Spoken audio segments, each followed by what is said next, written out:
olako kad tuđom voljom dođeš na ovaj svijet. Mada ni oni te nisu htjeli, al tad im je bio čev. I obično bude suviše kasno da utruti svaki trag. Tad nema druge već da se rodiš i budeš svakom drag. I onda počinje stara priča, rodio se sin.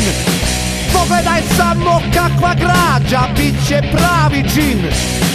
A kako samo pametno gleda, pa da natatuje sam.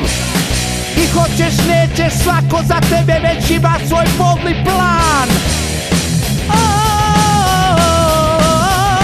Ne ide to.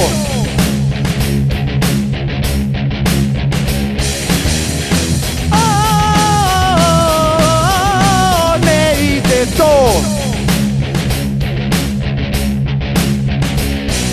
I svi te maze i svima si sladak prve godine dvije. A onda na tebi počnu da liječe bolesne komplekse sve. U školi mora da najbolji si, da ponosi se roditelj tvoj. U najmanju ruku ko da njihova pamet je zaslužna za sve to. Ko da nisu u strasnom grču začeli te u zah. Kad im je samo bilo važno da budu u isti mah. I dok su tako psovali glasno i bješe gotov čin. Od tebe će vječno traži da budeš anđelski fin. Ne ide to.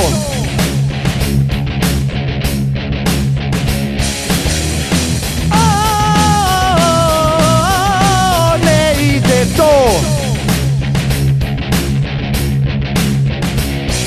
I budeš ti tako pokusni kunić da nisi ni svjestan tog.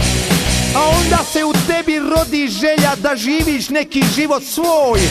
Tad nastaje u stvari pravi užas, zaprepašćenje i jad.